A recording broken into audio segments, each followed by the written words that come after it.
दुर्ग से बड़ी खबर आ रही है। चैतन्य बघेल को समन भेजने का मामला है। पूर्व सीएम भूपेश बघेल ने मामले को लेकर बयान दिया है। उनका कहना है कि कोई समन नहीं आया है, अगर आएगा तो जाएंगे। एजेंसियां बदनाम कर रही हैं, ये कहना है पूर्व सीएम भूपेश बघेल का। आपको हम जानकारी दे दें कि पूर्व सीएम भूपेश बघेल के बेटे हैं चैतन्य बघेल, और ईडी ने शराब घोटाला मामले में पूछताछ के लिए उन्हें आज तलब किया था। तो समय बीत गया, लेकिन चैतन्य बघेल नहीं पहुंचे, और अब इस पूरे मामले को लेकर पूर्व मुख्यमंत्री यानी कि भूपेश बघेल का बयान आ गया है। स्टेटमेंट यह है कि वो कह रहे हैं कि कोई समन नहीं आया है, अगर आएगा समन तो जाएंगे। एजेंसियां बदनाम कर रही हैं, ये कहना है भूपेश बघेल का। भूपेश बघेल के बेटे चैतन्य बघेल से आज शराब घोटाले के मामले में पूछताछ की जानी थी। तो 10 मार्च को ईडी की रेड हुई थी भूपेश बघेल के घर पर, और लंबी पूछताछ हुई उस दिन। लेकिन आज जब चैतन्य बघेल को पेश होना था तब वो पेश नहीं हुए। इस पूरे मामले को लेकर भूपेश बघेल का अब बयान आया है। अभी नहीं बात बताई जा रही है कि हाइप क्रिएट किया जा रहा है, कि किस तरीके का आपको लग रहा है? जबरदस्ती मीडिया हाइप क्रिएट करना ईडी का काम ही है। नोट गिनने की मशीन किसी पोर्टल में चला दिया, नोट गिनते हुए मशीन को दिखा दिया गया।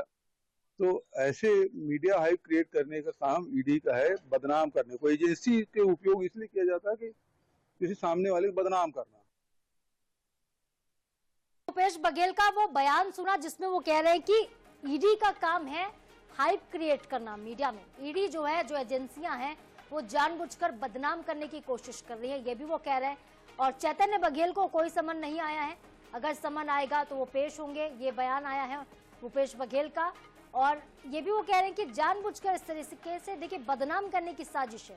पहले भी कांग्रेस के नेता ये बात कहते रहे, जिस दिन रेड हुई थी उस दिन भी तमाम कांग्रेसी नेता यही बात दोहरा रहे थे कि जानबूझकर दुर्भावना से ग्रसित होकर इस तरह की कार्रवाई की गई। और उसके बाद अब देखिए, जब आज ईडी के सामने चैतन्य बघेल को, जो कि भूपेश बघेल के बेटे हैं, उन्हें पेश होने को कहा गया था, अब भूपेश बघेल ये कह रहे हैं कि कोई सम्मन ही नहीं आया है। जानबूझकर एजेंसियां बदनाम कर रही हैं और मीडिया में हाइप क्रिएट करने का काम करती है ईडी। तो चैतन्य बघेल को आज पेश होना था। शराब घोटाले का मामला है, 2000 करोड़ से ज्यादा का ये शराब घोटाला। इस पूरे मामले में बहुत सारे आईएएस अधिकारी जो हैं पहले भी गिरफ्तार किए जा चुके हैं। तमाम अधिकारियों पर कार्रवाई हुई। इसके बाद खुद पूर्व कैबिनेट के मंत्री और तत्कालीन आबकारी मंत्री कवासी लखमा भी इसमें गिरफ्तार किए जा चुके हैं, उनसे पूछताछ हुई। और उसके बाद देखिए, लगातार जैसे ही पूछताछ आगे बढ़ती जा रही है, जैसे जैसे कार्रवाई आगे बढ़ते जा रही है, कुछ लोगों पर शिकंजा कसने की तैयारी में है ईडी। और इसी सिलसिले में भूपेश बघेल, उनके बेटे के घर पर रेड भी हुई 10 तारीख को। रेड के बाद अब समन भेजा गया कि आज चैतन्य बघेल को पेश होना है। लेकिन अब भूपेश बघेल ये कहते हैं कि चैतन्य बघेल को पेश होने का कोई भी समन उन्हें नहीं मिला है। और संवाददाता आनंद नारायण ओझा से ज्यादा अपडेट लेते हैं जानकारी के साथ, वो हमारे साथ जुड़ गए हैं। आनंद, ये बयान जो है वो वाकई देखिए सियासी सरगर्मियां फिर से बढ़ाने वाला है, जिसमें भूपेश बघेल कहते हैं कि कोई समन नहीं आया है। बिल्कुल, पूर्व मुख्यमंत्री भूपेश बघेल साहब हमने से बात की भिलाई 3 कैंप कार्यालय में, और उन्होंने साफ तौर पे इस जो इनकार कर दिया कि अब तक जो नोटिस वाली बात हो रही थी या सम्मन वाली बात हो रही थी, जो उनके पुत्र चैतन्य बघेल को जाकर बयान देना था, उन्होंने कहा कि हमको कोई बयान देने के लिए कोई सम्मन जारी नहीं हुआ, हम लोग इस मामले में भाग नहीं रहे हैं। अगर हमको कोई सम्मन जारी होगा तो हम जाके बिल्कुल बयान देंगे, डटकर बयान देंगे।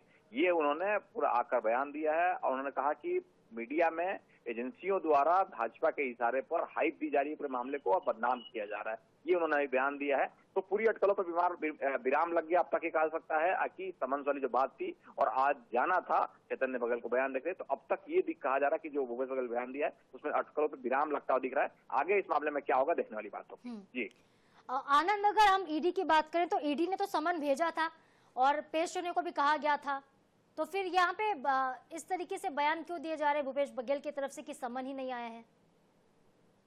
अब देखिए, ईडी के अधिकारी इस मामले में जब तक आकर कोई प्रेस नोट जारी नहीं करेंगे या पर बताएंगे नहीं, तब तक साफ नहीं होगा। क्योंकि एक पक्ष ईडी है, दूसरा पक्ष पूर्व मुख्यमंत्री का परिवार है। तो पूर्व मुख्यमंत्री ने अपना आकर पक्ष साहब मीडिया के सामने रख दिया कि हमको कोई सम्मन नहीं आया है। तो ये उनका मामला हो गया। अब ईडी इस मामले में जो नया कुछ अपडेट जारी करेगी समझ में आ जाएगा कि जारी हुआ है नोटिस या सम्मन बुलावा आया है आज का या नहीं आया है। इन्होंने तो अपनी तरफ साफ कर दिया, तो ये आखिर हमारे तरफ से नहीं आया है, अगर हम आएगा तो इस मामले में भाग नहीं रहे हैं, तो ये अब आगे अपडेट ईडी की तरफ से देना चाहिए कि क्या होगा इस मामले में। बिल्कुल आनंद, क्योंकि भूपेश बघेल तो सबके सामने आ गए हैं, मीडिया के सामने बयान दे दिया है कि भाई समन तो नहीं आया है, समन आएगा तो जाएंगे। और अब ईडी के अधिकारी जब प्रेस नोट जारी करते हैं या फिर उनकी तरफ से कोई बयान आएगा तब जाकर ये स्थिति जो है साफ हो पाएगी। बहुत शुक्रिया आपका फिलहाल के लिए आनंद, तमाम जानकारी के लिए। लेकिन अपने दर्शकों को हम वो बयान एक बार फिर से सुनवाते हैं, क्या कुछ कहा है भूपेश बघेल ने। अभी नोटिस नहीं बात बताई जा रही है कि हाइप क्रिएट किया जा रहा है कि किस तरीके का आपको लगता है? जबरदस्ती मीडिया हाइप क्रिएट करना ईडी का काम ही है। नोट गिनने की मशीन किसी पोर्टल में चला दिया, नोट गिनते हुए मशीन को दिखा दिया गया, तो ऐसे मीडिया हाइप क्रिएट करने का काम ईडी का है। बदनाम करने को एजेंसी के उपयोग इसलिए किया जाता है कि किसी सामने वाले को बदनाम करना, तो सामने वाले को बदनाम करना है और मीडिया हाइप क्रिएट करने का काम ईडी का। ये बयान आपने सुना और इस बयान के बाद अब छत्तीसगढ़ की जो सियासत है वो और ज्यादा गरमाने वाली, क्योंकि इस बयान पर बहुत सारे पलटवार भी आएंगे और बयानबाजी भी होगी।